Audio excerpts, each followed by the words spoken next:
हरे कृष्णा हरे कृष्णा कृष्णा कृष्णा हरे हरे हरे राम हरे राम राम राम हरे हरे। हरे कृष्णा।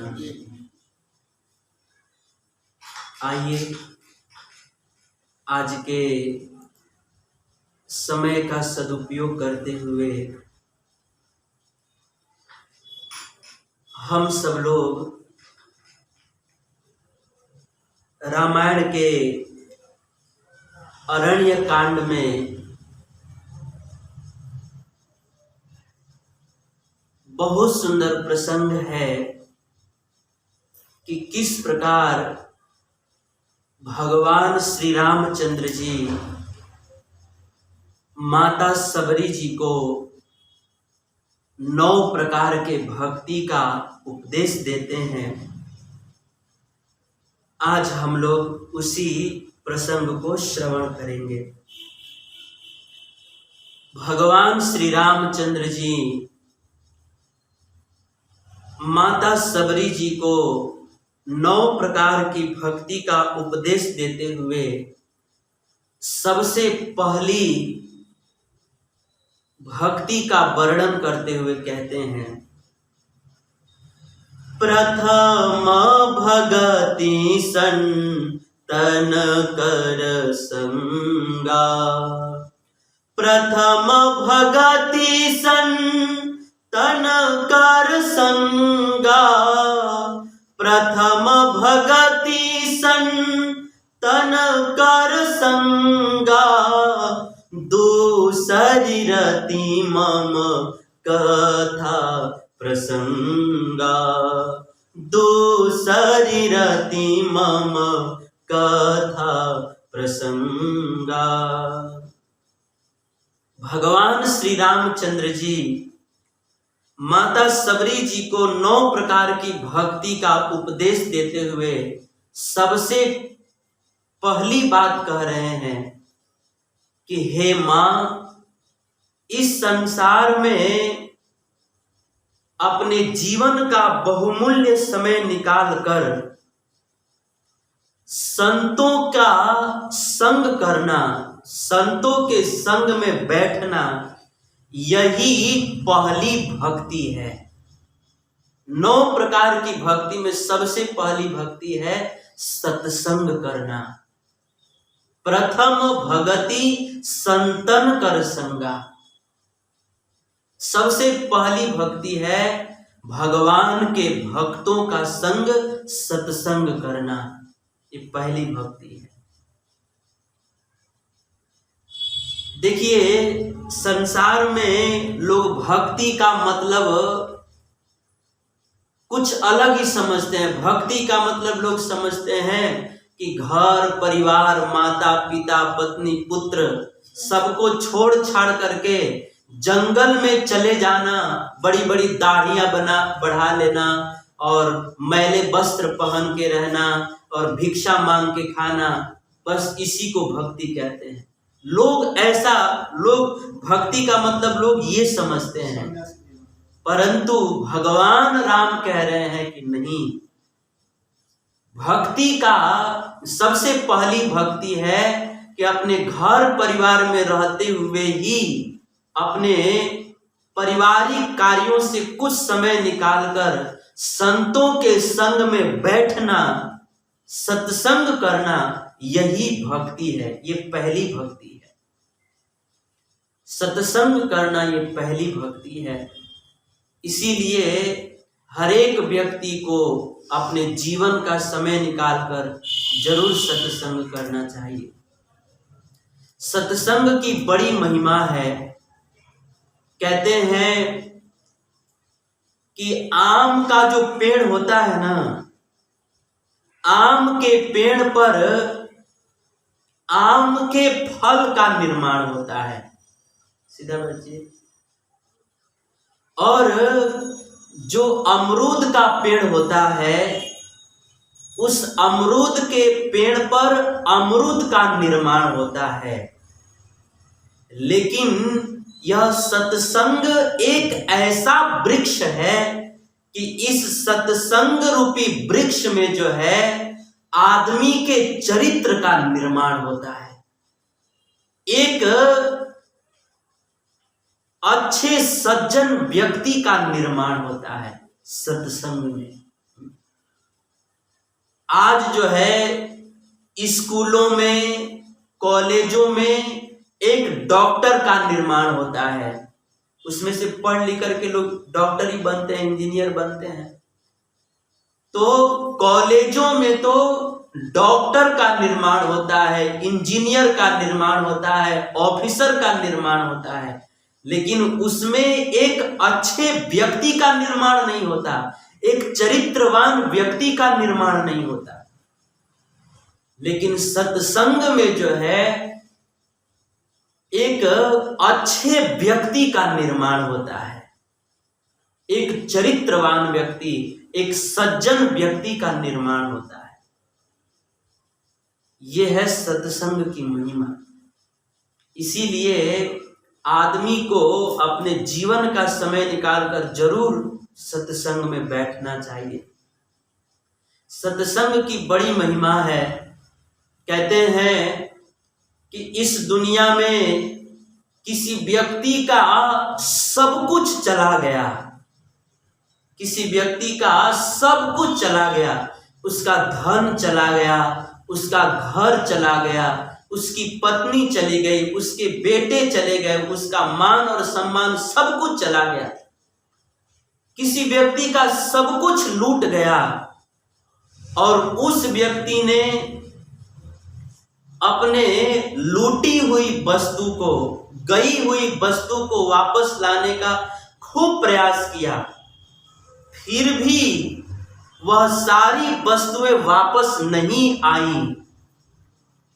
लेकिन हमारे शास्त्र कहते हैं कि ऐसा व्यक्ति, जिस व्यक्ति का सब कुछ चला गया और प्रयास करने के बाद भी वो सारी वस्तुएं वापस नहीं आई, ऐसा व्यक्ति भी अगर सत्संग करना शुरू कर दे, संतों के संग में बैठना शुरू कर दे, तो उसकी खोई हुई, उसकी गई हुई, उसके जीवन से लूट गई हुई वस्तु, सारी की सारी वस्तु पुनः वापस मिल जाती है। ये बिल्कुल सत्य बात है। जैसे रामायण में ही कथा है कि रामायण में प्रसंग है कि सुग्रीव का सब कुछ चला गया था। सुग्रीव का धन चला गया था, उसका घर चला गया था, उसकी पत्नी चली गई थी, उसका मान सम्मान सब कुछ चला गया था। उसी के भाई बाली ने उसको मार मार करके सब कुछ छीन लिया था, यहां तक कि पत्नी को भी छीन लिया था। धन, घर, पत्नी, मान सम्मान सब कुछ चला गया था। सुग्रीव जो है दर दर यहां वहां भटक रहा था, कभी यहां कभी वहां भटक रहा था। लेकिन जिस सुग्रीव का सब कुछ चला गया था, उस सुग्रीव ने जब हनुमान जी जैसे संत का संग करना शुरू किया, तो सुग्रीव के जीवन से जो सब कुछ चला गया था, वह सब का सब वस्तु जो है सुग्रीव को वापस मिल गया। अरे और की बात छोड़ दीजिए, सब कुछ मिलने की बात छोड़ दीजिए, उसको साक्षात भगवान राम भी मिल गए, साक्षात भगवान भी मिल गए। और वो भगवान के पास नहीं गया, हनुमान जी राम और लखन जी को, भगवान को अपने कंधे पर बैठा करके और सुग्रीव के पास ले गए। सुग्रीव से मित्रता कराए, तो सुग्रीव के जीवन से सब कुछ चला गया था। लेकिन जब सुग्रीव ने हनुमान जी जैसे संत का संग करना शुरू किया, तो सत्संग के प्रभाव से, संत के संग के प्रभाव से सुग्रीव के जीवन से गई हुई सारी वस्तु पुनः वापस मिल गई, सारी वस्तु वापस आ गई। ये है सत्संग की महिमा। इसीलिए हर एक व्यक्ति को सत्संग में जरूर आना चाहिए, सत्संग में जरूर आना चाहिए। रामायण में गोस्वामी तुलसीदास जी लिखे हैं, जलचर थलचर नभचर नाना, जड़ चेतन जग जीव जहाना। वे कहते हैं कि इस संसार में जल में रहने वाले, चाहे थल में रहने वाले, चाहे नभ में रहने वाले, आकाश में रहने वाले, जितने भी लोगों को जब भी, जहां कहीं भी, जितनी भी अच्छी मति मिली, अच्छी गति मिली, अच्छी कीर्ति मिली, अच्छी सद्गति मिली, संपत्ति मिली, जो कुछ भी मिला वह किसके प्रभाव से मिला? सो जानब सत्संग प्रभाव। जिस व्यक्ति को जल में, थल में रहने वाले जितने भी व्यक्ति, उनको जो कुछ भी जीवन में मिला, उसका एक ही कारण कि उस व्यक्ति ने जरूर कभी ना कभी किसी संत का संग किया था। सत्संग के प्रभाव से ही उसको सब कुछ मिल गया। तो कहने का भाव यह है कि सत्संग की बड़ी महिमा है, इसीलिए सत्संग जरूर करना चाहिए। सत्संग की बड़ी महिमा है। कहते हैं कि जब कोई व्यक्ति अपने घर से सत्संग की ओर चलता है, तो आदमी अपने घर से सत्संग की ओर जितना कदम चल करके जाता है, उस व्यक्ति को उसके एक एक कदम पर जो है 1-1 करोड़ यज्ञ करने का फल प्राप्त हो जाता है। ये सत्संग की महिमा। मैं फिर से दोहरा देता हूं कि अगर कोई व्यक्ति अपने घर से चल करके जितना कदम सत्संग में आता है, उस व्यक्ति को उसके एक एक कदम पर 1-1 करोड़ यज्ञ करने का फल प्राप्त हो जाता है। ये सत्संग की महिमा है। इसीलिए हमारे आचार्य लोग कहते हैं, संत मिलन को जाइए, संत मिलन को जाइए, तज ममता अभिमान, ज्यों ज्यों पग आगे बढ़े, कोटिन यज्ञ समान। एक एक कदम पर 1-1 करोड़ यज्ञ करने का फल मिलता है। कथा आती है, महाभारत में कथा आती है कि एक समय हस्तिनापुर के बगल में पांडवों का जहां राज्य था, उस हस्तिनापुर से थोड़ी दूरी पर एक बहुत बड़ा जंगल था, और उस जंगल में एक महात्मा जी रहते थे। और वे महात्मा जी बड़े बैरागी थे, बड़े तपस्वी थे, बड़े भजनानंदी थे। दिन रात भगवान के भक्ति में ही लीन रहते थे, भगवान के ध्यान में ही लीन रहते थे। इस कारण से उस महात्मा जी का धीरे धीरे चारों तरफ यश फैलने लगा, उनकी कीर्ति, उनका नाम फैलने लगा। अतः उस जंगल के बाहर जो गांव था, उस गांव के सारे लोगों के मन में इच्छा होने लगी कि काश महात्मा जी हमारे घर पर आते और हमारे घर पर अपना चरण पधरा देते तो हमारा घर पवित्र हो जाता। तो बहुत सारे महात्मा लोग, बहुत सारे गृहस्थ लोग जो है उस महात्मा जी के पास जाते और उनसे निवेदन करते हैं कि महात्मा जी कृपा करके आप हमारे घर में चलिए, अपना चरण पधरा दीजिए। महात्मा जी कहते कि देखो हम आपके घर में चलेंगे, लेकिन एक शर्त है। क्या? कि हम उसी के घर में चलेंगे जो 1 करोड़ यज्ञ किया है, उसी के घर में चलेंगे। अब जो है इस शर्त को सुनते ही सब लोग जो है,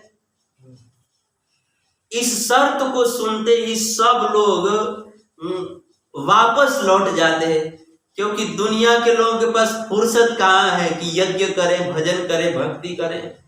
सब काम करने का तो समय है, लेकिन भजन करने के लिए कहिए तो आदमी कहता है ये काम है, वो काम है। भगवान के जब बुलाओ ने तो बुला लिए भगवान के जब मर्जी में तो भजन करा लिए। महाराज जी चिंता मत करिए, किसी के पास समय नहीं है। तो लोगों को भजन करने का समय नहीं है तो यज्ञ कहाँ करेंगे, और वो भी 1-1 करोड़ यज्ञ कहाँ कैसे करेंगे। सब लोग वापस लौट जाते हैं।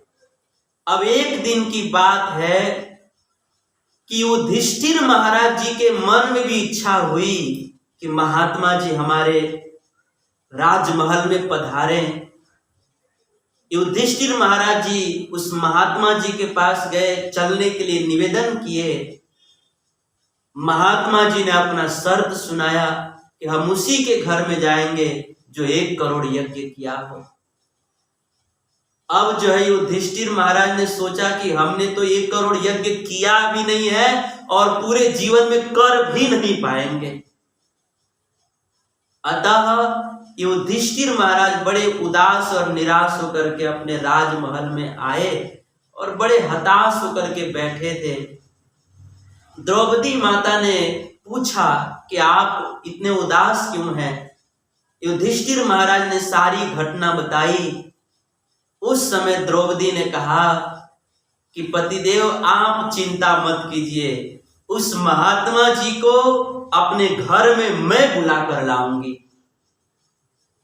दूसरे दिन द्रौपदी जो है सुंदर स्नान करी, वस्त्र धारण करी और नंगे पांव जो है चल करके उस महात्मा जी के कुटिया में गई, प्रणाम करी और द्रौपदी जी ने कहा कि भगवान आप कृपा करके हमारे घर पर पधारिए, अपना चरण पधराइए।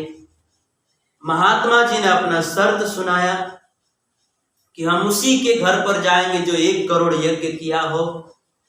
द्रौपदी ने कहा कि महात्मा जी हमने आप जैसे संतों के मुख से ही सुना है कि अगर कोई व्यक्ति अपने घर से जितना कदम चल करके सत्संग में जाता है तो उस व्यक्ति को 1-1 कदम पर 1-1 करोड़ यज्ञ करने का फल प्राप्त हो जाता है। और मैं अपने घर से 1 कदम नहीं, मैं जो है 1000 कदम चल करके आई हूं, तो मैं 1 करोड़ नहीं, मैं 1000 करोड़ यज्ञ कर चुकी हूं। अब आप कृपा करके हमारे घर पर पधारिए। महात्मा जी ने जब द्रौपदी के मुख से बात सुना तो महात्मा जी मुस्कुराए और महात्मा जी ने कहा कि तुमने सच कहा बेटी, कि कोई व्यक्ति अपने घर से सत्संग में जितना कदम चल करके जाता है उसके 1-1 कदम पर 1-1 करोड़ यज्ञ करने का फल मिलता है। ये बिल्कुल सही बात है और अब जो है मैं तुम्हारे घर पर जरूर चलूंगा। और फिर महात्मा जी द्रौपदी के घर पर गए और द्रौपदी जी ने, युधिष्ठिर महाराज ने, 5 पांडवों ने महात्मा जी का बड़ा स्वागत सत्कार किया। प्रसंग बड़ा है, कहने का भाव यह है कि महाभारत के इस प्रसंग से साबित होता है कि अगर कोई व्यक्ति अपने घर से सत्संग में जितना कदम चल करके जाता है, उसके एक एक कदम पर 1-1 करोड़ यज्ञ करने का फल प्राप्त होता है। यह है सत्संग की महिमा।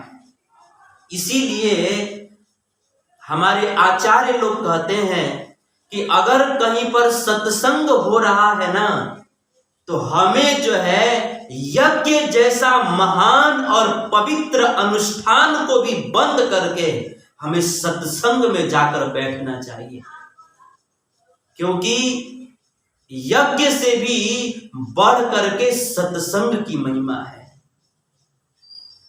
हमारे भागवत के प्रथम स्कंद में ही कथा है कि 88,000 ऋषि मुनि लोग जो है विश्व का कल्याण करने के लिए नैमिषारण्य के पवित्र वन में 1000 वर्ष तक चलने वाला यज्ञ कर रहे थे।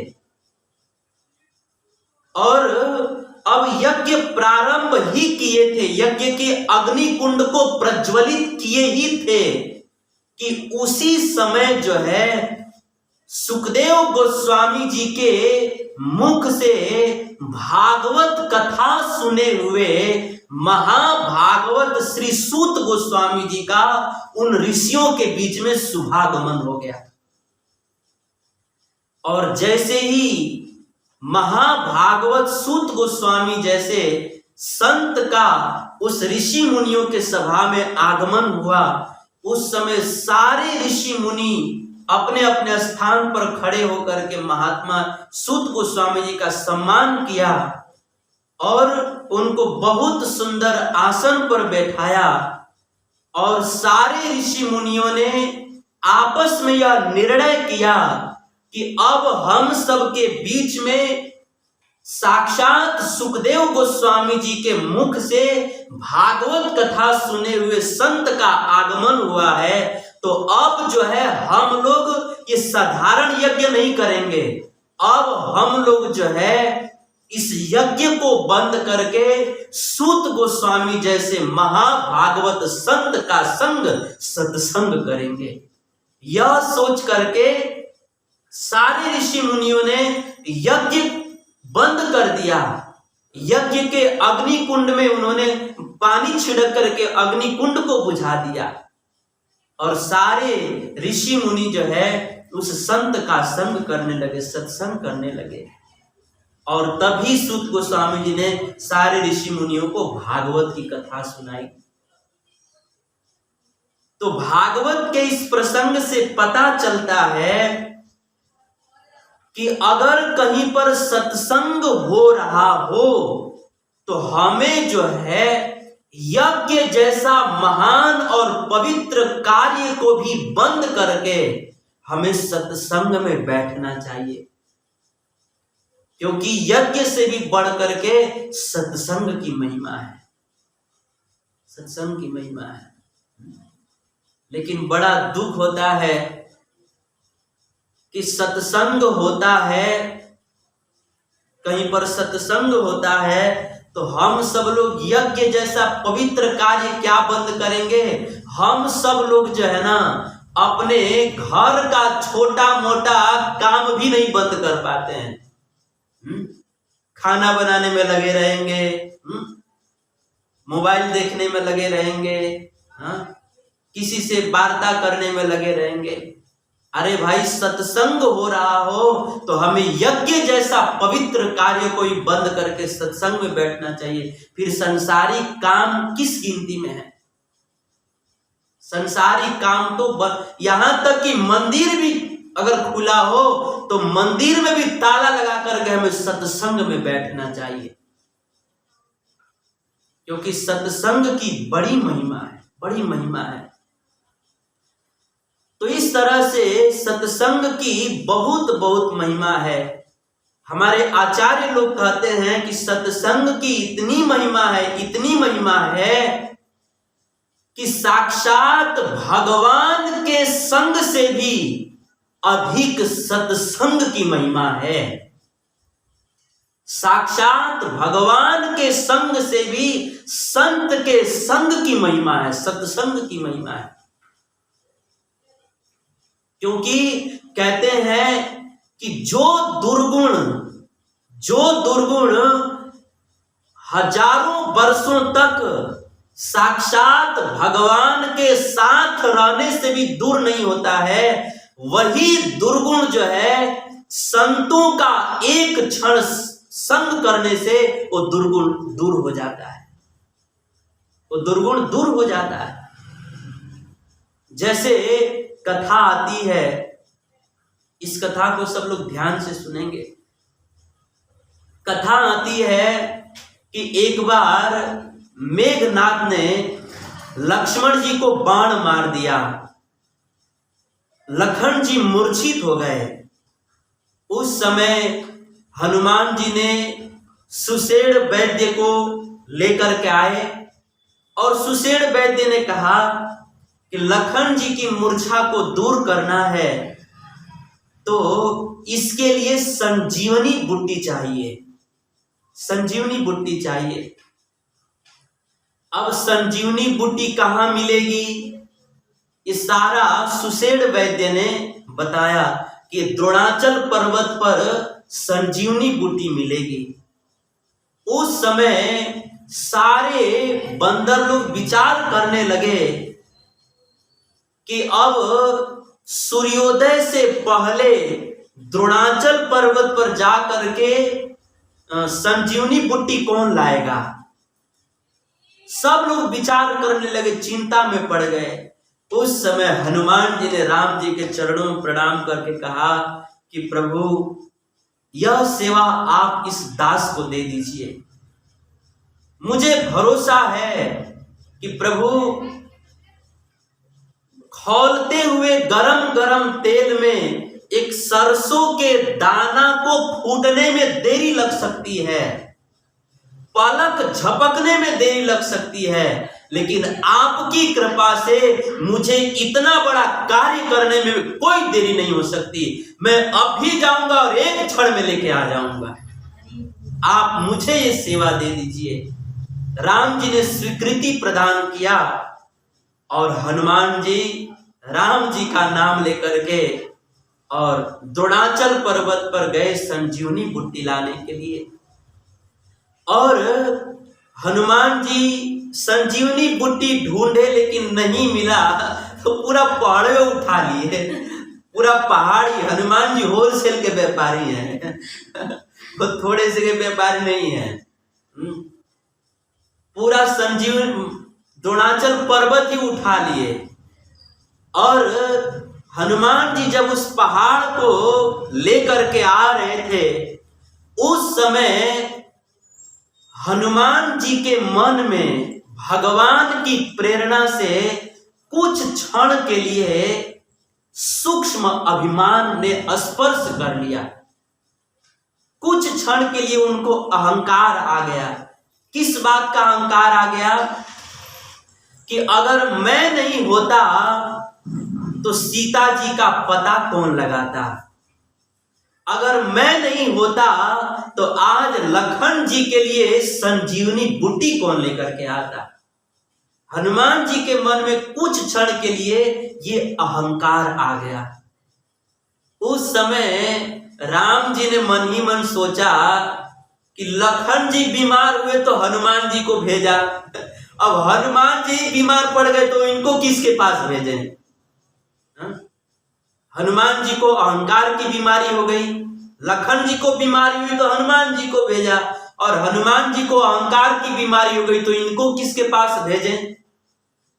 तब तक भगवान को याद आया कि जो भरत जी जो है ना, भरत मेरा भाई, वो सबसे बड़ा वैद्य है, उस भरत के पास भेजना चाहिए हनुमान जी को। जैसे ही भगवान राम ने मन में यह संकल्प किया, उसी समय भगवान की प्रेरणा से भरत जी की दृष्टि आकाश में गई, और भरत जी ने जैसे ही आकाश में देखा तो उनको लगा कि कोई राक्षस जा रहा है, और उसी समय भरत जी ने एक बिना फण का बाण मारा, तो हनुमान जी जो है जैसे ही बाण मारा, भरत जी ने जैसे ही बाण मारा, उसी समय उस बाण के लगते ही हनुमान जी जो है राम राम कहते हुए भूमि पर गिर पड़े और गिरते ही मूर्छित हो गए। भरत जी ने जैसे ही हनुमान जी के मुख से राम नाम सुना, वे समझ गए कि लगता है कि मेरे प्रभु का कोई भक्त है। उस समय भरत जी को बड़ा दुख हुआ, वो रोने लगे। और भरत जी ने रोते रोते मन में सोचा कि देखो तो मैं कितना बड़ा अभागा हूं, कितना बड़ा दुष्ट हूं कि मैं जो है खुद तो राम जी की कोई सेवा नहीं कर पाया और उल्टे भगवान राम की सेवा करने वाले उनके भक्त को भी मारकर मूर्छित कर दिया। आज मुझे पता चला कि राम जी अपने साथ में लखन को ले गए, मुझे क्यों नहीं ले गए, आज मुझे पता चला, क्योंकि मैं बहुत बड़ा दुष्ट हूं, अभागा हूं। नहीं तो राम जी लखन को साथ में ले गए तो मुझे भी लेकर चल सकते थे, लेकिन मुझे नहीं ले गए, इसी कारण नहीं ले गए क्योंकि मैं बहुत अभागा हूं। मैं सेवा तो किया नहीं, सेवा करने वाले भक्त को भी बाण मार के मूर्छित कर दिया। जो भक्त होता है हमेशा अपने में दोष देखता है। तो भरत जी बहुत दुखी हुए और बाद में श्री भरत जी ने सोचा कि चलो अब मूर्छित तो हो गए, अब मूर्छा दूर करना चाहिए। तो भरत जी ने हनुमान जी का मूर्छा दूर करने के लिए क्या किया, भरत जी ने हाथ जोड़ करके मन ही मन राम जी को याद करके कहा कि हे प्रभु, अगर मैंने जीवन में आपसे थोड़ा भी सच्चा प्रेम किया हो तो उस प्रेम के प्रताप से इस भक्त का मूर्छा दूर हो जाए। भरत जी ने जैसे ही ये बात कही, उसी समय हनुमान जी की मूर्छा दूर हो गई। हनुमान जी की आंखें खुल गई और जैसे ही हनुमान जी की आंख खुली, उस समय हनुमान जी के मन में जो अहंकार था ना, वो सारा अहंकार दूर हो गया। कैसे दूर हो गया? तो कहते हैं कि हनुमान जी की जैसे ही मूर्छा दूर हुई और हनुमान जी जैसे ही आकाश की ओर देखे, तो उन्होंने क्या देखा कि वो जो पर्वत उठा के लेके जा रहे थे ना, वह पर्वत आकाश में ही लटक रहा था। उस समय हनुमान जी समझ गए कि अरे, मैं तो झूठे ही अभिमान कर रहा था कि इस पर्वत को मैं उठाया हूं, लेकिन अब पता चला कि इस पर्वत को उठाने वाला मैं नहीं हूं, क्योंकि अगर इस पर्वत को मैं उठाया होता तो जैसे मैं गिरा वैसे पर्वत भी गिर गया होता। लेकिन मैं गिर गया परंतु पर्वत नहीं गिरा। इसका मतलब यह है कि पर्वत को उठाने वाला मैं नहीं हूं, पर्वत को उठाने वाले तो मेरे प्रभु राम हैं। मैं तो एक माध्यम हूं, मैं तो एक माध्यम था, वास्तव में मेरे प्रभु राम ने इस पर्वत को उठाया था। तो आकाश में पर्वत को देख करके हनुमान जी का एक अहंकार दूर हो गया। और दूसरा, हनुमान जी के मन में एक और अहंकार था। क्या अहंकार था? कि इस संसार में राम जी से प्रेम करने वाले लोग तो बहुत हैं, लेकिन मुझसे बड़ा राम का प्रेमी कोई नहीं होगा। कई बार हम लोग कई मन में अभिमान होता है, ठीक है, ये बहुत अच्छा अभिमान होना चाहिए कि हमसे बड़ा राम का प्रेमी नहीं है कोई। वैसे तो आध्यात्म दुनिया में एक भक्त को तो सबसे विनम्र रहना चाहिए, यही मानना चाहिए कि तो हमें तो कोई प्रेम नहीं है प्रभु आपसे। तो हनुमान जी के मन में एक अहंकार आ गया था। क्या? इस दुनिया में राम जी के प्रेमी तो बहुत हैं, लेकिन सबसे बड़ा राम जी का प्रेमी मैं हूं। राम जी से सबसे ज्यादा मैं प्रेम करता हूं। हनुमान जी के मन में इस बात का अभिमान आ गया था कि मैं सबसे बड़ा प्रेमी हूं। लेकिन जब भरत जी ने बिना किसी औषधि के, बिना किसी दवाई के ही अपने राम प्रेम के प्रताप से हनुमान जी के मूर्छा को दूर कर दिया, तो हनुमान जी ने सोचा कि अरे वास्तव में राम जी के सबसे बड़े प्रेमी तो भरत जी हैं। क्योंकि अगर मैं राम जी का सबसे बड़ा प्रेमी होता तो लखन जी की मूर्छा दूर करने के लिए मैं सुषेण वैद्य के पास नहीं गया होता। अगर मैं राम जी का सबसे बड़ा प्रेमी होता तो लखन जी की मूर्छा दूर करने के लिए मैं द्रोणाचल पर्वत पर संजीवनी बूटी लाने नहीं गया होता। अगर मैं राम जी का सबसे बड़ा प्रेमी होता तो जैसे आज भरत जी ने ये बात कही कि मैं हे प्रभु अगर मैं आपसे थोड़ा भी प्रेम करता हूं तो उसके प्रताप से इस भक्त का मूर्छा दूर हो जाए। तो जैसे भरत जी ने राम प्रेम के प्रताप से मेरी मूर्छा को दूर कर दिया, वैसे ही अगर मुझको भी राम जी से सच्चा प्रेम होता तो मैं भी सुषेण वैद्य को बुलाने नहीं गया होता, संजीवनी बूटी लाने नहीं गया होता।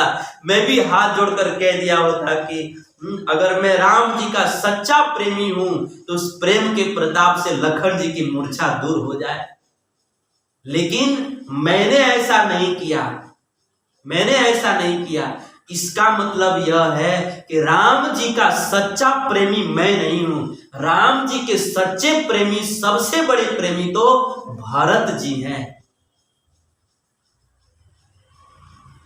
तो हनुमान जी के मन में ये जो दूसरा अभिमान था कि राम जी का सबसे बड़ा प्रेमी मैं हूं, यह अभिमान भी दूर हो गया, यह अहंकार भी उनका चकनाचूर हो गया। और बाद में जब हनुमान जी ने भरत जी से कहा कि महाराज अब जो है मैं चलना चाहता हूं, क्योंकि सूर्योदय से पहले ही संजीवनी बूटी लेकर पहुंचना है, इसलिए आप कृपा करके मुझे विदा कीजिए। बाद में हम लोग मिलेंगे और बाद में राम जी के साथ क्या क्या लीलाएं हुई वो बाद में हम आपको बताएंगे। लेकिन अभी जल्दी है, सूर्योदय से पहले पहुंचना है, आप मुझे आज्ञा दीजिए। उस समय भरत जी ने कहा कि हनुमान जी आप चिंता मत कीजिए। क्या कीजिए? भरत जी ने कहा कि हे हनुमान जी, आप जो है पहाड़ को और खुद को जो है मेरे बाण पर लेकर चढ़ जाइए और मैं आपको एक क्षण में जो है प्रभु के पास पहुंचा देता हूं। भरत जी ने कहा चढ़ू मम सायक शैल समेता, चढ़ू मम सायक शैल समेता, पठऊ तो ही जह कृपा निकेता, पठऊ तो ही जह कृपा निकेता। भरत जी ने कहा कि आपको संजीवनी बूटी लेकर के सूर्योदय से पहले राम जी के पास पहुंचना है ना, तो आप ऐसा कीजिए, आप उड़ करके बहुत देर में पहुंचेंगे। आप ऐसा कीजिए कि आप मेरे बाण पर चढ़ जाइए और मैं आपको जो है एक ही क्षण में मैं आपको प्रभु के पास पहुंचा देता हूं। उस समय हनुमान जी भरत जी के बाण पर अब उस द्रोणाचल पर्वत को लेकर के बैठ गए और भरत जी ने तुरंत हनुमान जी को एक क्षण में सूर्योदय से पहले ही राम जी के पास पहुंचा दिया, राम जी के पास पहुंचा दिया। और जैसे ही हनुमान जी संजीवनी बूटी लेकर के लखन जी के पास पहुंचे और सुषेण वैद्य ने उस संजीवनी बूटी को लखन जी को पिलाया। उस समय लखन जी का मूर्छा दूर हो गया, राम जी प्रसन्न हो गए, सारे बानर सेना प्रसन्न हो गई और सारे बानर सेना जो है हनुमान जी की जय जयकार करने लगे। बोलिए पवन सुत हनुमान जी महाराज की जय। सब लोग हनुमान जी की जय जयकार करने लगे। अब ये सारी लीला हो गई ना, अब जो मुझे काम की बात बतानी है वो मैं आपको बता रहा हूं। अब ये सारी लीला हो गई, उसके बाद राम जी ने हनुमान जी से पूछा कि महाराज आप जब द्रोणाचल पर्वत लाने गए थे तो मैंने सुना है कि इस यात्रा में आपकी भरत से भेंट हुई थी, भरत जी से भेंट हुई थी। हनुमान जी ने कहा हाँ प्रभु, आपकी कृपा से आपके राम प्रेम के मूर्ति भरत जी से भेंट हुई थी। राम जी ने पूछा कि अच्छा हनुमान जी आपको भरत जी से भेंट करके कैसा लगा, जरा अपना अनुभव मुझे भी बतलाइए। उस समय हनुमान जी राम जी के चरणों को पकड़ करके बड़ी विनम्रता पूर्वक बोले कि महाराज आप बुरा मत मानिएगा, लेकिन जो सत्य है मैं बतला रहा हूं कि हे प्रभु, दिन रात कई महीने कई वर्षों जो है आपके साथ रहने पर भी मेरे भीतर का अहंकार, मेरा दुर्गुण दूर नहीं हो पाया। लेकिन धन्य है श्री भरत जी, आपके साथ तो मैं कई वर्षों तक दिन रात रहा, लेकिन फिर भी मेरे भीतर का अहंकार रूपी दुर्गुण दूर नहीं हुआ। लेकिन धन्य है भरत जी, उनके एक घड़ी के संग से मेरा सारा अहंकार दूर हो गया, सारा अहंकार दूर हो गया। राम जी ने पूछा कि आपका अहंकार कैसे दूर हो गया, जरा बताइए। हनुमान जी ने कहा कि प्रभु मेरा अहंकार जो है ना भरत जी के बाण से दूर हो गया, बाण से दूर हो गया। हनुमान जी ने राम जी से कहा कि प्रभु भरत जी के पास जो है ना दो बाण है और वो दोनों बाण बड़ा अद्भुत बाण है। ऐसे बाण के विषय में तो आज तक हमने न पढ़ा था न सुना था, देखने की तो बात ही दूर रही। ऐसे बाण के विषय में हमने पढ़ा सुना भी नहीं था। भरत जी के पास दो बाण है और उन दोनों बाणों में बड़ा अद्भुत अद्भुत दो गुण है। राम जी ने पूछा वो दो गुण कौन सा है। हनुमान जी ने कहा हे प्रभु, भरत जी के बाण में सबसे पहला गुण यह है कि दुनिया के लोगों का बाण तो सिंह को मारता है, दुनिया के लोगों का बाण जो है किसी दुष्ट आदमी को मारता है, राक्षस को मारता है। लेकिन भरत जी के पास ऐसा बाण है जो किसी राक्षस को नहीं मारता। भरत जी के पास ऐसा बाण है जो आदमी के भीतर के अहंकार को ही मार देता है। भरत जी के बाण ने मेरे भीतर के अहंकार को मार दिया।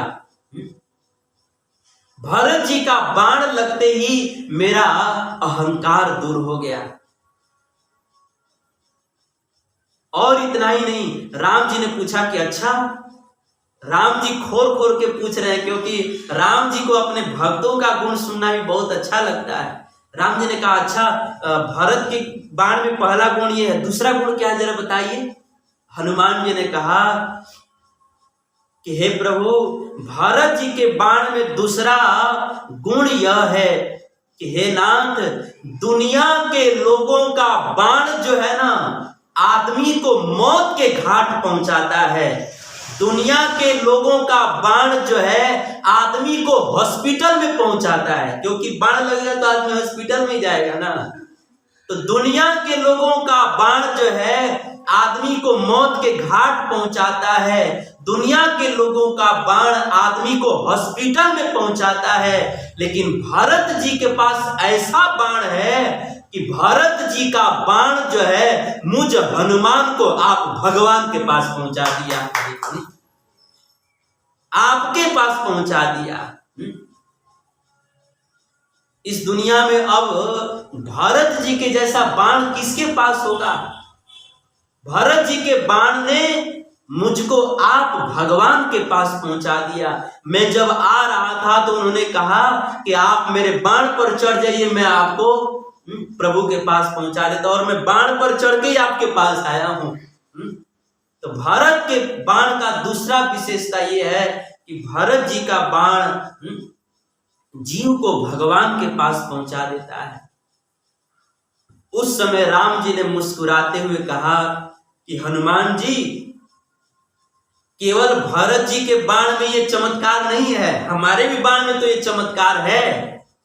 हम भी अपने बाण से किसी जीव को मारते हैं तो वह जीव जो है मर करके आखिर मुझ में ही तो मिल जाता है, मुझको ही तो प्राप्त हो जाता है, मेरे ही पास में आ जाता है। तो केवल भरत जी के बाण में ये गुण नहीं है, मेरे भी बाण में ये गुण है। मैं भी किसी को बाण मारता हूं तो मर के मेरे पास में ही आ जाते हैं। उस समय हनुमान जी ने भगवान के चरणों को पकड़ करके बोला कि महाराज क्षमा कीजिएगा, आपके बाण में और भरत जी के बाण में बहुत अंतर है। क्या अंतर है? आपका बाण तो जीव को मरने के बाद आपके पास पहुंचाता है, लेकिन भरत जी का बाण तो जीते जी मुझको आपके पास पहुंचा दिया। इसीलिए आपके बाण में भरत जी के बाण में बहुत अंतर है। तो इस तरह से यह प्रसंग बहुत सुंदर है, बहुत बड़ा प्रसंग है, बहुत सुंदर प्रसंग है। लेकिन इस प्रसंग को सुनाने के पीछे भाव ये है, कहने का भाव यह है कि देखिए, हनुमान जी दिन रात राम जी के साथ में रहते थे, साक्षात भगवान राम के साथ में रहते थे, और वो भी एक दो दिन नहीं, कई महीना नहीं, कई वर्षों तक साथ में रहे। लेकिन दिन रात साक्षात भगवान के साथ रहने पर भी हनुमान जी के भीतर जो अहंकार था कि मैं सबसे बड़ा राम जी का प्रेमी हूं, मैं नहीं होता तो सीता जी का पता कौन लगाया होता, हनुमान जी के भीतर ये जो अहंकार था वह दूर नहीं हुआ। साक्षात भगवान के साथ वर्षों तक साथ में रहने पर भी हनुमान जी के भीतर का दुर्गुण दूर नहीं हुआ। लेकिन भरत जी जैसे संत का एक क्षण उन्होंने संग किया तो वह अहंकार जो है तुरंत दूर हो गया। इसका मतलब यह है कि साक्षात भगवान के साथ में रहने पर भी जो हमारा दुर्गुण दूर नहीं होता है, वह दुर्गुण जो है संत के संगति से एक क्षण में दूर हो जाता है। इसीलिए साक्षात भगवान के संग से भी अधिक संत के संग की, सत्संग की महिमा है।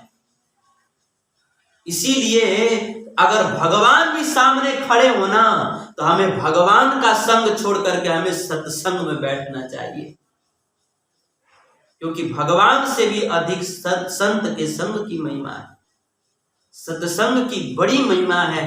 इसीलिए तो बड़े बड़े महापुरुष लोग भी भगवान से भगवान को नहीं मांगते हैं। बड़े बड़े संत महापुरुष लोग जो है भगवान से भगवान के भक्तों का संग मांगते हैं। भागवत के चौथे स्कंद में कथा है कि मथुरा के मधुवन में ध्रुव महाराज ने 6 महीने तक घोर तपस्या की। साक्षात भगवान उनके सामने प्रकट हो गए। भगवान बोले कि ध्रुव, मैं तुम्हारी तपस्या से प्रसन्न हूं, बोलो क्या चाहिए, मैं देने के लिए तैयार हूं। ध्रुव महाराज ने कहा कि प्रभु क्षमा करें, मैं वैसे तो मांगने के लिए आया था, लेकिन मैं जो है घर से एक कांच का टुकड़ा मांगने के लिए आया था, लेकिन आज आप मुझे मिल गए ना, तो मुझे हीरा मिल गया, अब मुझे कुछ नहीं चाहिए। भगवान ने कहा कि नहीं ध्रुव, कुछ तो ले लो, नहीं तो लोग, संसार के लोग कहेंगे ना कि देखो ये विष्णु कैसे भगवान है कि ध्रुव ने इतनी तपस्या किया और भगवान ने कुछ भी नहीं दिया। ये विष्णु अपने भक्तों को कुछ नहीं देते हैं। इसीलिए ध्रुव, तुम जो है ना अपने लिए नहीं तो कम से कम मेरी लाज बचाने के लिए रख लो, कुछ ले लो, अपने लिए नहीं तो कम से कम मेरे लिए कुछ मांग लो। उस समय ध्रुव महाराज ने कहा कि प्रभु अगर आप मुझे कुछ देना ही चाहते हो ना तो क्या दीजिए। ध्रुव महाराज ने कहा कि हे प्रभु अगर आप मुझे कुछ देना ही चाहते हैं तो अपने भक्तों का संग दे दीजिए। भागवत में लिखा है, ध्रुव महाराज जी कहते हैं, भक्ति मुहुः प्रवहतां त्वयि मे प्रसंगो भूयादनंत महतां मलाशयानां येनां सजोलड़ बड़मुरु व्यसनम भवाब्दिं निश्ये भगवद गुण कथामृत पानमत्तः। हे प्रभु आप मुझे कुछ देना चाहते हैं तो अपने भक्तों का संग दीजिए। भगवान ने पूछा कि ध्रुव मैं साक्षात तुम्हारे सामने खड़ा हूं तो तुम जो है मुझको न मांग करके मेरे भक्तों का संग क्यों मांग रहे हो। उस समय ध्रुव महाराज ने बड़ी सुंदर बात कही। ध्रुव महाराज ने कहा कि प्रभु मुझे आप नहीं आपके भक्तों का संग ही चाहिए। क्यों? क्योंकि वैसे तो आप लक्ष्मी के नाथ हो, आपके पास सब कुछ है, लेकिन एक चीज आपके पास भी नहीं है। भगवान आंख फाड़ के देखने लगे। 6 साल का बालक हमसे कह रहा है कि आपके पास एक चीज नहीं है। अरे मैं भगवान हूं, मेरे पास क्या चीज की कमी है। ध्रुव महाराज ने कहा कि प्रभु आपके पास सब कुछ है लेकिन एक चीज नहीं है। क्या? आपके पास आपकी कथा नहीं है।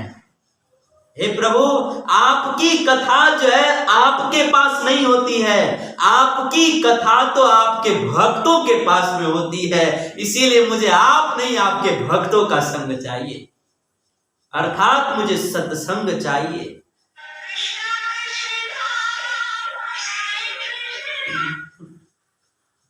आपके भक्तों का संग चाहिए, इसीलिए मुझे आपके भक्तों का संग चाहिए।